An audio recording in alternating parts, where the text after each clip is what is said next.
Hey, what is up? So for this video, I actually want to talk about a pretty interesting aspect of the plot of Better Call Saul in Season 6, and that is the relationship between Saul Goodman and Gus Fring heading into next season.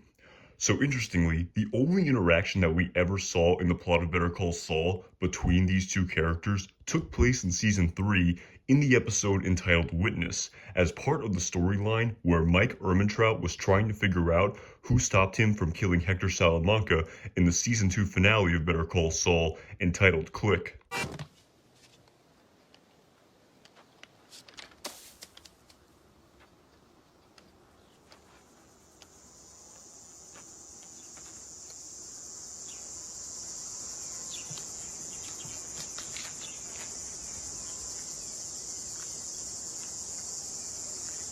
This led Saul to doing a reconnaissance assignment for Mike at Los Pollos Hermanos in order to discover who was the man who was tracking Mike via the GPS tracker in his gas cap.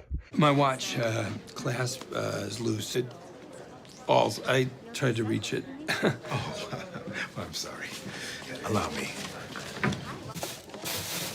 Where the heck is it? Oh, don't worry. If it's in here, there it is. Is there anything else I can do for you? No. Thanks. You take care. And like I said, this interaction that ensued between then Jimmy McGill and Gus Fring in this episode has been the only scene that ever took place in the plot of Better Call Saul between these two characters. And the reason why we could not see any more interactions after this between these two characters other than this scene is due to the canon of Breaking Bad in the episode entitled Mandala in Season 2, where Saul tells the Breaking Bad characters, and now confirmed to be Better Call Saul characters, Walter White and Jesse Pinkman, of his contact of a distributor who they can sell their 38 pounds of methamphetamine to wholesale. What you two need is an honest-to-God businessman, right? Somebody who treats your product like the simple, high-margin commodity that it is. Somebody who ships out of town, deals only in bulk, someone who's been doing this for 20 years and never been caught. You know someone like that? Let's just say I know a guy who knows a guy who knows another guy. And then following this, when Walt asks Saul what is the name of this distributor, Saul then says that he has absolutely no idea. So it would not have made sense for Saul to know Gus Fring at this point in the timeline of Better Call Saul, meaning we could not see anything other than this trivial interaction between these two characters so far through 5 entire seasons of Better Call Saul. Well, what's his name? I have no idea. He's very low profile. He's careful like that. You know, from what I do hear about him, he sounds a little like you. Now, before we get into the fact that Saul knew who this contact was and a little bit about him, but not his contact's name, with the benefit of hindsight, I first want to talk about the fact that if we take this canon at face value, we can likely infer that Saul almost certainly got this connection to this distributor via his PI, Mike Ehrmantraut, which of course was the link that eventually connected Walter White to Gus Fring for the first time in the plot of Breaking Bad. I was told that the man I would be meeting with is very careful, a cautious man. I believe we're alike in that way. You should give me another chance. I don't think we're alike at all, Mr. White.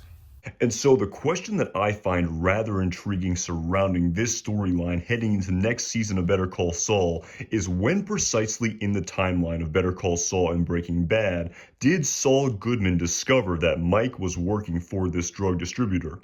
Because it should be noted that as of the conclusion of Season 5 of Better Call Saul, it is abundantly clear that Saul is not aware of who Mike is working for, as we could see by the final episode of that season entitled Something Unforgivable, where Saul went over to Mike's house to demand more information surrounding why he had to lie to Lalo Salamanca about what happened in the desert in the episode entitled Bagman. Why did I have to lie to Salamanca about that? Who was I lying for? Now, you gotta tell me what is happening now! That's not your concern. Oh, come on! Listen to me. You are not blowing me off with any, that's not the end of the story. Crap, now just specifics. You're asking for information you can't have. And so in this scene, we can see that Mike did not disclose any information surrounding who Saul was lying for and who he was working for, and only told him the bare minimum of information following Saul's emotional pressing. If anything happens to her. All right. Now you listen and you shut up. This man has other things on his mind. He's not thinking about you. But despite this, what I find so fascinating about this plot detail is that at some point in the timeline, in the future of Better Call Saul, Mike is going to tell Saul at least the fact that he is working for someone who distributes drugs. So the question is, when exactly was this? And to tell you the truth, by my interpretation of Saul Goodman's dialogue in season 2 of Breaking Bad in the aforementioned episode entitled Mandela, due to the fact that Saul only told Walt and Jesse about this contact after Combo's death. As to your dead guy, occupational hazards. Right. Drug dealer getting shot. I'm going to go out on a limb here and say it's been known to happen. The question I have is, if Saul had this contact before Combo's death, why wouldn't he just tell Walt and Jesse beforehand? So that they could avoid all of this turmoil and would also thus give Saul a big finder's fee payday by being an intermediary for connecting them with Mike's contact. So I think it is possible that Saul did not learn about Mike's employer until theoretically the year 2008, many years in the future from the current point in the timeline of Better Call Saul. But at the same time, I suppose it is also possible that due to the fact that Saul was incredibly surprised to learn that they had 38 pounds of meth in their inventory. Now, what about product on hand? How's your inventory? 38 and change. 38 ounces, grams. Pounds. You did say make hay while the sun is shining. Guys, why the long faces here? I mean, you're sitting on a gold mine. Upon him realizing this, he then thought it would be a good idea to divulge this contact to Walter White and Jesse Pinkman upon now realizing the type of players they were, as he had just met them 3 episodes prior and was maybe unaware of this. Meaning that he had this contact all along and just did not disclose it to Walt and Jesse, instead of just learning about it right before his meeting with Walt and Jesse in this episode. Right now, you're Fredo. But, with some sound advice and the proper introductions, who knows? I'll tell you one thing, you've got the right product. Anything that gets the DEA's panties in this big a bunch, you're onto something special. And I would like to be a small and silent part of it. But at the end of the day, due to the fact that this dialogue by Saul Goodman here in this episode is pretty open to interpretation, I would say we may or may not see him have this aha moment in the plot of Better Call Saul next season where he learns who Mike is working for, but it is technically possible that he does as well. Of course, it should also be noted that due to the fact that Saul did not know Gus Fring by name in the year 2008, whenever Saul does discover that his PI is working for a drug distributor, any scene of this nature where Saul discovers this information from Mike will of course have to include Mike being very subtle about who he works for and only telling Saul the minimum of information in order to avoid this canonical error from being contradicted in the timeline of Better Call Saul. And actually, to go a step even further than this, it should be noted that following this initial drug deal that occurred in the episode entitled Mandela between Walter White and Gus Fring, Gus was only referred to by Walt and Jesse as our friend or our mutual associate or our guy in front of Saul Goodman. I hate to break it to you, Jesse, but our mutual associate was only using you to get to me. What are you talking about? You see, he needs someone with expertise, someone who knows what he's doing. In other words, he needs me. It was actually not until season 4 of Breaking Bad in the episode entitled Bullet Points where the name Gus Fring was even mentioned in front of Saul Goodman by Walter White. What else should I not worry about, Saul? Should I not worry that Gus plans to murder me at the first chance he gets? Should I not worry that my drug-addicted partner doesn't seem to care whether he lives or dies? which of course further emphasizes how it would be an enormous contradiction in the canon of Breaking Bad for Saul to learn Gus Fring's name when discovering who Mike is working for. And so this also means that due to the fact that there's not an exact known point in the timeline of Breaking Bad where Saul discovered who Gus Fring was, unfortunately, it doesn't look like we'll be able to see this sort of moment of realization for Saul Goodman, where he could theoretically, with the benefit of hindsight, upon discovering who Gus Fring was, remember his initial interaction with him at Los Pollos Hermanos all the way back in the year 2002. And just as a side note, this literary premise would definitely relate to any theoretical scene of Saul Goodman meeting Walter White at the car wash that I have discussed in depth in a previous video that I will link in the description.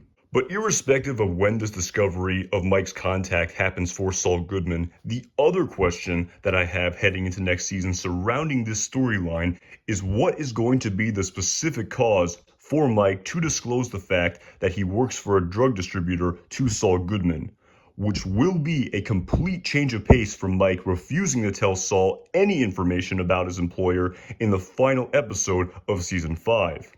So could maybe the failed hit on Lalo Salamanca have something to do with this change of heart by Mike Ehrmantraut? Lalo Salamanca is going to die tonight. Tonight? This time tomorrow it'll be done.